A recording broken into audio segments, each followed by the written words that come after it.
Thank you. Good afternoon, London. A little bit about myself. I've been around the block for a couple of years, done some distributed systems and containers, also some big data when it was, as hyped as containers now, and something in the container and container orchestration space. And I would describe myself as a developer turned ops guy. I'm not saying that I have super deep knowledge about operations, but I am certainly interested in that.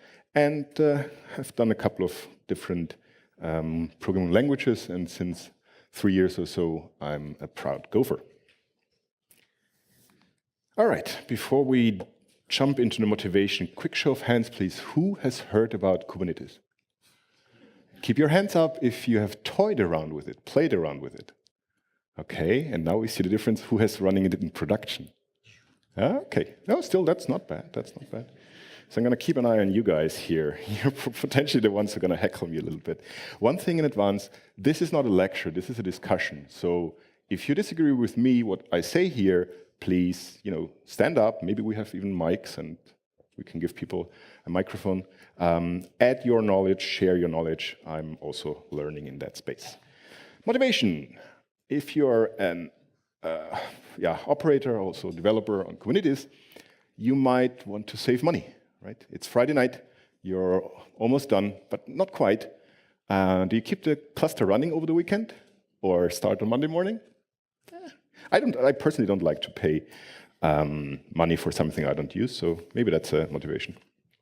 Troubleshooting. Quite often, if you can't do open heart surgery, meaning you SSH into a pod or whatever, you want to have a snapshot and later on offline debug it or have a look at the state of a resource there.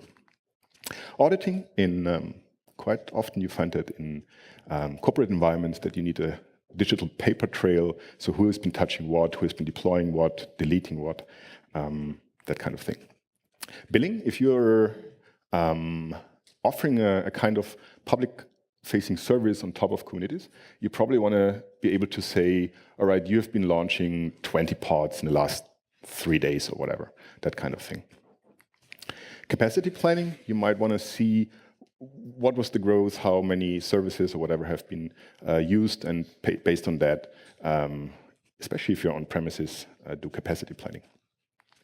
Upgrading, so that is essentially on the system level, so a new Kubernetes version comes out and you want to upgrade to that without downtime.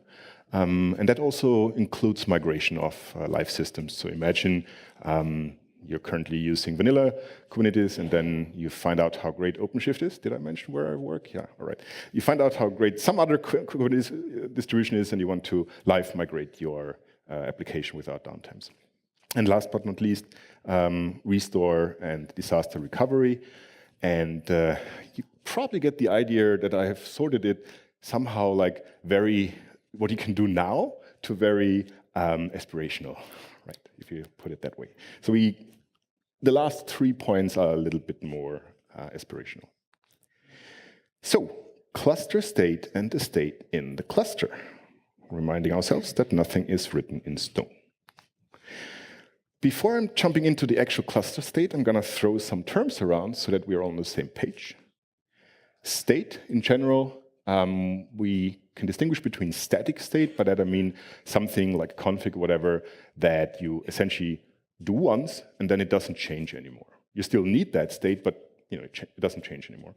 Whereas dynamic, for example, if you look in Kubernetes land, a deployment config or whatever you have there, service manifest or whatever, that might change over time. You might put in a different port, you might change the number of replicas or whatever. So that state changes over time. Then there are artifacts we're dealing with that can be, in the simplest case, a file. Again, think of a configuration file for CNI, for example. That might be records, that might be keys in etcd or whatever. And last but not least, and always in the context of cluster state and backing up and restoring that, you have the system level. That is the Kubernetes control plane and everything that runs on the worker nodes. And then you have the application level. So quite often, initially, and I'm going to demo something, a little tool that I wrote, when people saw that, it's like, oh, that's great, I can back up my WordPress. No, hang on. This is application level. You still need to back up your database, your Postgres, your Mongo, whatever you're using. I'm really talking about the cluster state that the Kubernetes control plane and Kubernetes itself has. Make sense? Any questions so far? Good. So that looks really scary and took me quite some while, and you might not even be able to read everything, but trust me, that is the only thing that we actually need. This little fellow up there, etcd. So we do have a lot of state in the Kubernetes cluster, going from the top to the bottom. The top is what we typically call the control plane or the master machines. It has a couple of things in there: API server, controller manager, scheduler. These are processes that are running, and all of them are stateless. Right? You can just shut down API server, start a new one, everything will work. But there is, and again, we're going to focus on etcd in the rest of the talk, so let's have a look around what else is there in terms of state. If you look on the right-hand upper side, if that works, oh yeah, I have a pointer, great, up here. You have things like systemd service definition. You have auth-related stuff like PEM files. You have CNI config, and so on and so forth. So you do have state that is typically, if you remember early on, in terms of the terms that are introduced, what I would call static state. Yeah? You keep that in your repo. Someone defines it, maybe networking folk or whatever, defines that, and that's pretty much it. You roll it out. You might need to tweak it if you're in a different environment, but essentially that's static. On the worker nodes, so here we have 3 worker nodes. 1, 2, 3. And there are, again, a couple of system components running: the kubelet, main communication with the API server, kubeproxy that manipulates IP table rules, and the container runtime. Initially, that was Docker. Nowadays, increasingly Cryo, that essentially runs the actual containers that Kubernetes logically groups into pods. And again, here, as you can see, you have state pretty much the same that you had here in the control plane. And that's pretty much it. That's the state that you have within the cluster. Then there are 2 parts, the client and the container, where you again have state. In the container registry, you have your container images, and you obviously, the container runtime on a certain node needs to pull that in order to run it. And then there's also some state wherever you install kubectl, right? Because there is this directory.kube, where all your context, your certs, whatever, everything is kept in order to support you as a user, talking to different clusters, to different namespaces, and so on, being able to switch between those. So, long story short, all we really will be talking about is the state that is in etcd. Why?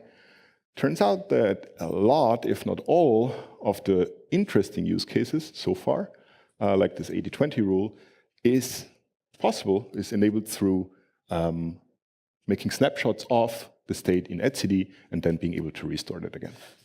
Okay? Cool. Any questions regarding that slide? Anyone disagrees? Did I miss anything here? Any kind of state you can think of that I'm missing? Yes, speak up. Volume. Say again? Right. So there is this fine line. Thank you for remembering me. Actually, I wanted to point it out at that point. So here, these pods here, that's what actually you as a developer care, right? That's where your WordPress plus MySQL, whatever, runs, right? And again, this is out of scope for this talk. I'm not talking about backing up a relational database. You still apply the same methods and tools that you did so far. And obviously, in that context, depending on how you back your volumes, you probably also want to back up these persistent volumes. And that very much depends on the environment. You have different guarantees and different contracts. In a cloud environment, where things are typically happy and shiny, and on premises where things are a little bit more challenging. All right, just to scare you a little bit further, I'm showing you an example of a write path in Kubernetes. So what happens if you, for example, say, you have a YAML file that has a manifest there for a job, and you say kubectl create -f and then pointing to that YAML file. So what happens is, in this case, you're using kubectl here, but it could be something else. It could be curl talking to the API server. It could be your own app using something like client Go library or whatever. At the end of the day, that will be hopefully validated and typically in JSON sent over to the API server. And remember, this API server here, this is totally stateless. It applies certain normalizations or conversions between different versions, and then puts it more or less straight away into etcd. So the absolute truth about the cluster state, taking, not taking into account the other things we had there, CNI config, PAM files, whatever, is in fact in etcd. So if you look into etcd, that is the component that knows exactly how many pods are running in this deployment, where is that service deployed, how many nodes, how many, whatever you are interested in to query and to update. And in etcd, it's typically stored as either JSON or protocol buffer. And with, I think, 1.7, we are now starting to also encrypt that content. All right, so let's step back a bit and look at what is the current state of the art of backing up and restoring cluster state in Kubernetes land. If you look at, that's typically the starting point, at what does the community think about that, then typically an issue tracker is a good starting point. So there is the issue 24229, which raised, I think, 2 years ago, whatever, that asked about how about backup and migrating clusters. It's, by the way, still open. Then there's 21582, which suggests, or maybe that's more like a feature request, that kubectl or kubectl or kubectl, depending on your preferences, needs an export and import command or commands. And in general, and I learned it the hard way, and later on, if you want to check it out, I linked here to a Twitter convo. There exist essentially two kind of schools of thought there. The ones who say, well, you don't really need a backup, right? You've got all your stuff, everything is in Git, right? So if something crashes, just forget the cluster, you spawn up a new one, and you replay everything from Git. The others say, well, for certain cases and certain setups, backups and restores are indeed useful. Now you can probably guess, since I've written a backup and restore tool, which school of thought I tend to, but in general, I understand this one, right? I understand, look, all your state, everything is in Git, it's a mutable infrastructure, so why bother with a backup? I'm not against that. All I'm saying is that if I run a 3-node cluster where I deploy applications from my Git repo alone, that's fine, right? I can just destroy it, ramp up a new cluster, and replay it from the repo. If you're in a corporate environment where you have 50 different groups and each of them has 10, 20 different applications with 30, 40 different microservices each, do you have an inventory? Who is exactly deploying what at which time? Do you have actually that overview? And in that context, I would argue, well, maybe your truth is what is in etcd. So I'm not saying, never ever do that, but maybe you are in an environment, maybe you have a setup where simply looking at a single repo is not sufficient anymore. Make sense? I see a few nods. All right, so available solutions, obviously the first thing, because everyone has to roll their own, before you start, you look around. And I was a little bit surprised when I started to work in June this year, so a very new project really, that there was actually not much out there. So the initial and still widely used solution was essentially using etcd control, right? Etcd control backup on that low level. We get to the levels in a moment, but that was essentially the best practice. If you look around, even in our OpenShift documentation, you would pretty much always see use etcd control. Do the backups there on that level. Then there is Bootkube, one of the Kubernetes incubator projects, which is targeting the control plane. There is Kube Backup, which essentially is inspired by Rancid and essentially syncs the state to Git. Very recently, the awesome folks from Heptio released Arc, which is what I would call more operator, like Kubernetes operator, oriented and calls itself a disaster recovery utility, including persistent volumes, so a really cool tool. And very, very recently, I think someone from Microsoft, I would need to look it up, you can do that yourself under the Captain D repo for intra-cluster syncing of specific resources. So not all kinds of resources are supported there. And last but not least, my own tool, Reshifter. I come to that in a moment. I'm going to demo that live. So I mentioned etcd control just a couple of seconds ago. And when I looked through the different solutions, I tried to kind of come up with categories on what level of abstraction they're working. So the lowest level would be directly manipulating or snapping etcd data. So the write-ahead log and the log snapshots, and that would essentially be etcd control backup. And a lot of the solutions I have seen, I've reviewed inside of Red Hat and outside, essentially are scripts, shell scripts, or whatever other configuration management system you want to use that at the end of the day call etcd control. Right? Then you can go one level up, and that is talking with the etcd API. That has the advantage that you're not dealing with the low-level data, and the disadvantage that you have to essentially re-implement a lot that the API server already does. So many more modern, and we're talking about the time frame of a couple of months, like Arc and Captain D, as far as I understand, are operating on the Kubernetes API server level. Because the API server already implements a lot of the heavy lifting that I had to implement myself in Reshifter. It was a good exercise, though. And that is mainly around the differences between the V2 and V3 API in etcd. So for me personally, it was a good learning curve and good experience with dealing with the etcd API, but I do understand that people go for that, saying like, look, the code is already there in the API server, well tested, I'm not going to reinvent the wheel there. Right? Fair enough. And I also don't, I'm not saying, that's the best and that's the worst or whatever. These are different approaches, and each of them comes with pros and cons. Right?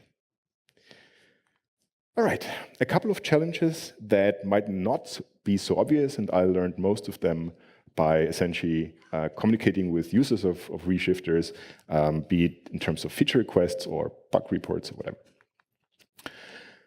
So it might sound silly, but I keep repeating that. Just because you have a Kubernetes level restore backup tool does not mean that it automatically understands your application level state, right? You still need to make sure that you back up your databases or whatever you have there, right? I have not seen yet a tool that does both on the Kubernetes level and application level. Then there's the question, even on the system level, what state should be backed up and recovered? Because there are certain types of information in there, if you think about nodes or services and other things, IPs change and so on, that doesn't really make sense for certain use cases, for the restore case, to actually recover them. If you're ramping up a new cluster, these nodes will very likely have different IPs, so there's no point restoring these IPs from the backup.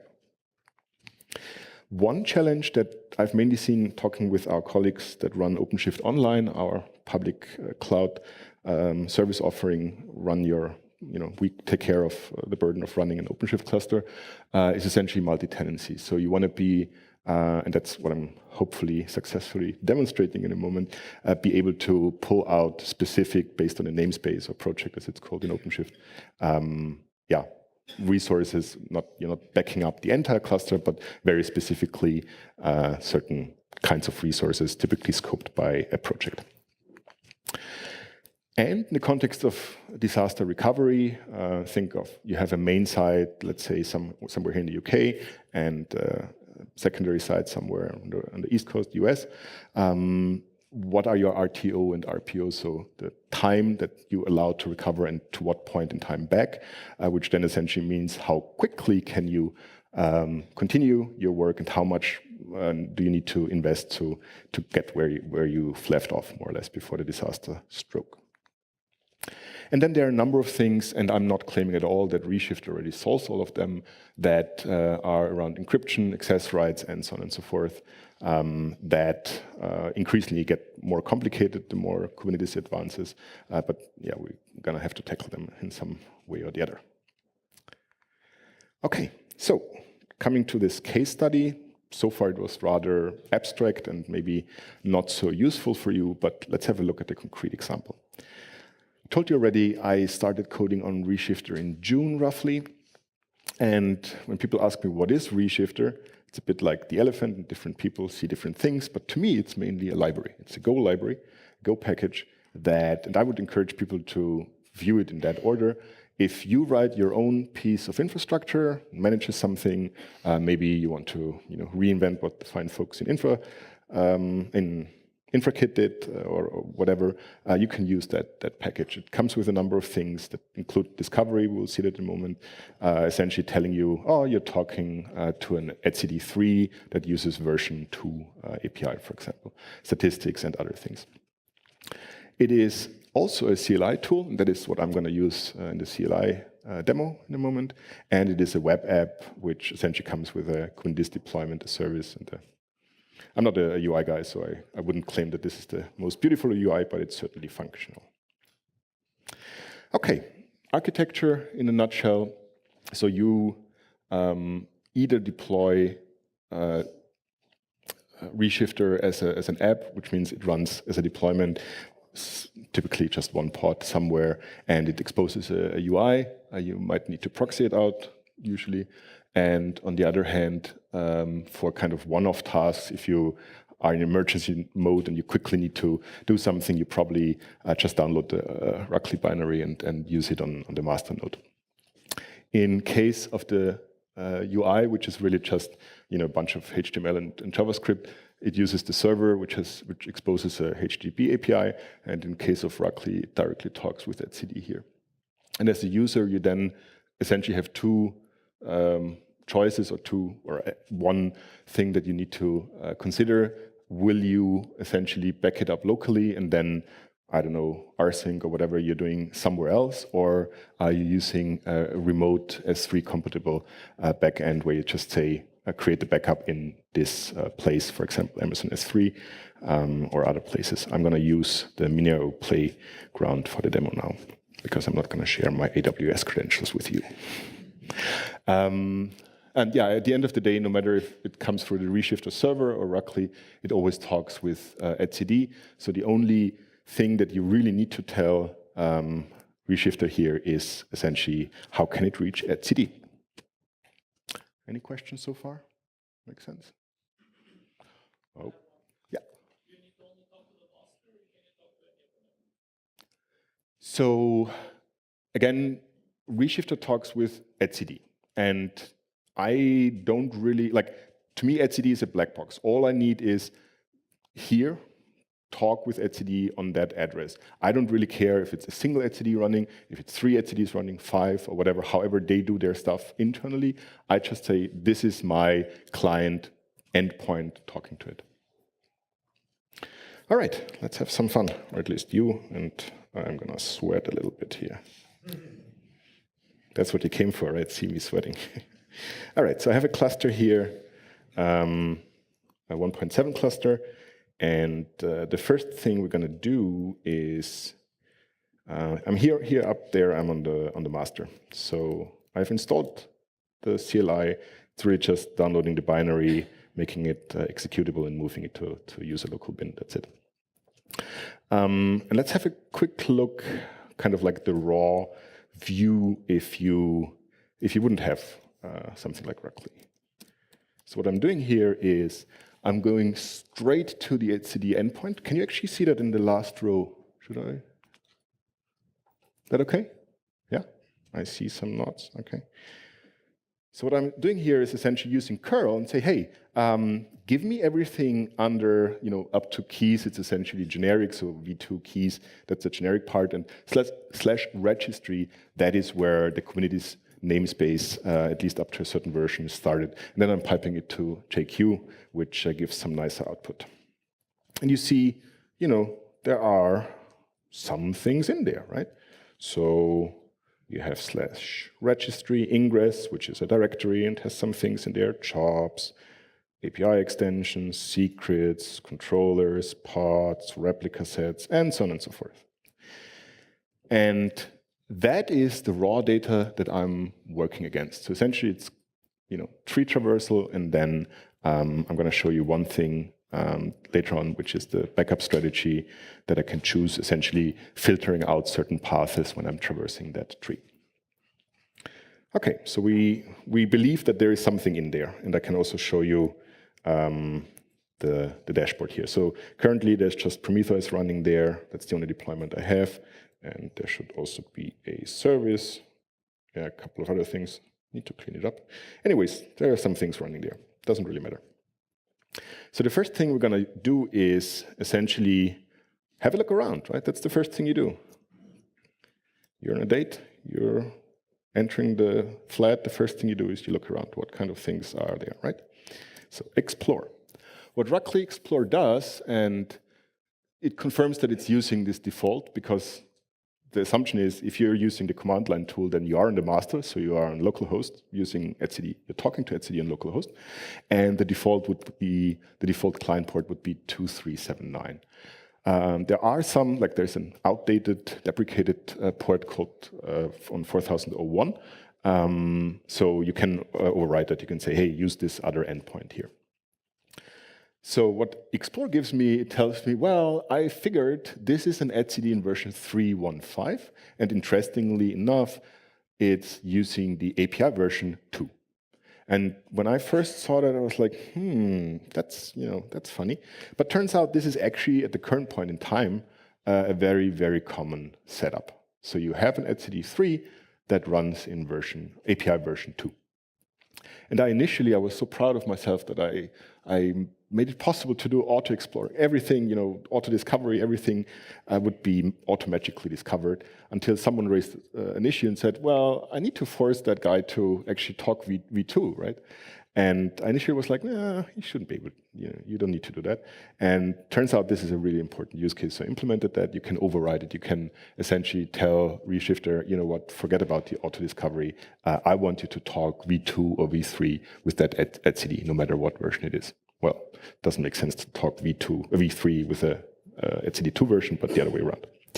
It also discovers that it's an insecure one, so there's no SSL or TLS configured. And in terms of the distribution, it says it's a vanilla Kubernetes distribution. So far, I have only implemented Kubernetes and, surprise, surprise, OpenShift. But if someone from Chorus is around and wants to implement Tectonic, then I can give you some instructions. It's not that hard. So that's all you get from Explore. So you get a rough idea, what kind of beast am I talking to? And then there is stats that gives you an idea, how big is this thing? So what stats essentially does, we've seen earlier on, the top level branch, if you want, is /registry. So it traverses everything under /registry and tells me there are currently 110 keys, so /registry deployments, blah, blah, blah, blah, blah, and a payload of roughly 133K overall, right? So you get a rough idea of the volume there. So we're not talking necessarily, megabytes or gigabytes, but kilobytes. But then again, this is a very small cluster and doesn't really run a lot. So the first thing we're going to try, is with all default values, just do a backup, right? Backup create. And it tells me, yeah, I successfully created that backup there. And obviously, that is probably not the best place to keep a backup around, right? Ops guys will agree. I just chose a random location as the default. Obviously, you want to override that and point it to some network volume or whatever.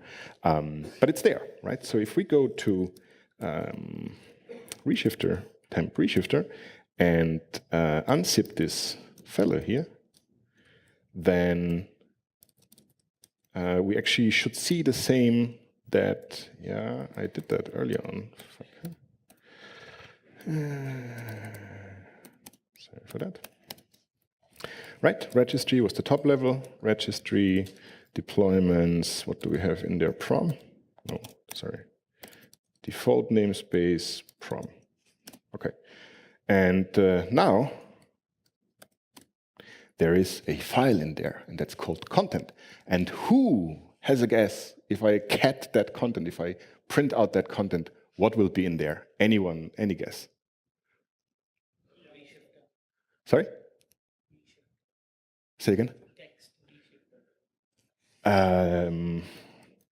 No.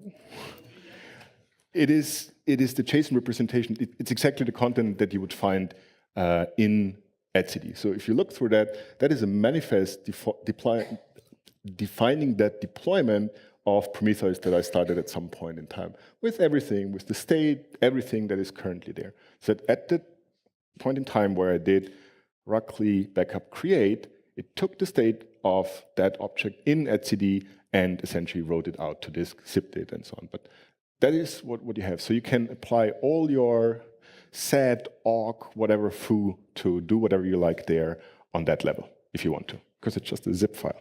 There's no metadata attached. The only metadata, speak slowly, is, anyone has a guess what that is? How does that look like? 15.048.74036. Any idea?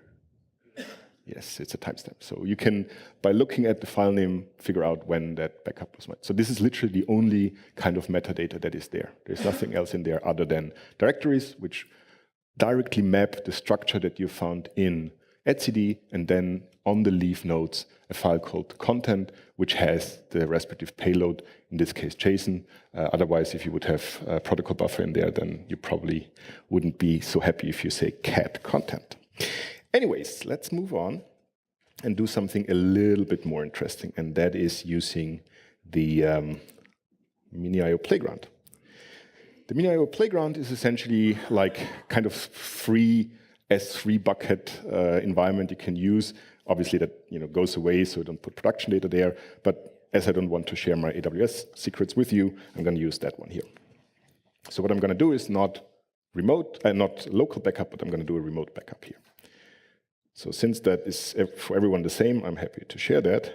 And I'm going to say, put that into that bucket. And let's say test. So what I'm saying here is, through the two environment variables, access key ID and secret access key, which would be the same for S3 or in Google Storage or whatever, that Ruckly needs to know in order to write to that. And then, same that we had early on, backup create, and then I would need to point it to the endpoint here, in this case, play Mini.io 9000, and then I need to also specify a bucket, right? So your policy could be you're backing up every, let's say, hour, and you're partitioning by bucket, putting the date into the bucket name. And done that. Takes a little bit longer, obviously, because it needs to communicate with the remote, but hopefully, if we look in there now, cc demo, that's from the dry run. We should see cc demo with a test ending in test, right? Yes, there it goes, test. And that's again the same. And if I download that fellow here and have a look at that here, and unzip it, then we again see the same thing that we saw earlier on the master direct, right? That's all it does, right? And if you're happy with that, you can just leave it, let's say in S3 or whatever, and then replay it from there, restore it from there, or do whatever you like. But this is essentially with a single command line, you can back it up to a remote and restore it from there. And now comes the really interesting part that I'm fearing a bit, but no risk, no fun. Bless you. So we're going to create a web server, and obviously I might be brave but not stupid. I'm going to use something very simple, which is a stateless app using an Nginx, right? That's the hello world of containers, right? Deploying Nginx. All right, so now we should see the web server actually coming up here, the deployment, hopefully. Yeah, web server, there it is, right? There's our web server deployment, right? Great, 7 seconds ago, proof that I've done it live. Okay, so now the intern comes along, fat fingers, and says, no, hang on. First the boss comes along. You better back it up first, yeah. So I'm gonna use a backup strategy that essentially, well, let's paste it here and discuss it for a moment. Through most of the things, the behavior of Reshift CLI can be influenced by a set of environment variables. And this one tells Reshifter, use the filter backup strategy, and it specifies a path. So this is whitelisted. Every path that has deployment's default web server in it will be backed up by this command, hopefully. So that's there. So if we then list it, we should see two.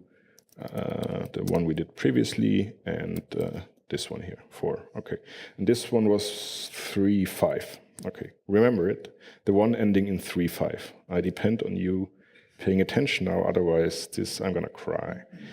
All right, so now the intern comes along, fat fingers, and goes like, oops, I'm gonna delete that one. Damn it, that was our work. And at some point in time, it goes away, boom, it's gone. And now you come along and say, I'm going to save the day. I'm going to restore that fellow here, right?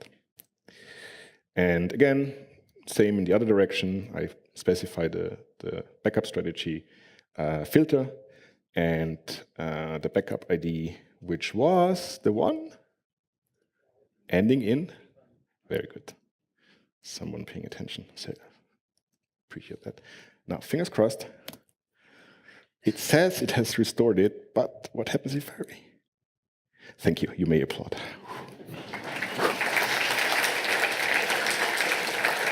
All right. I'm not going to further challenge the demo gods, that's it. And I'm running out of time as well. So that was it.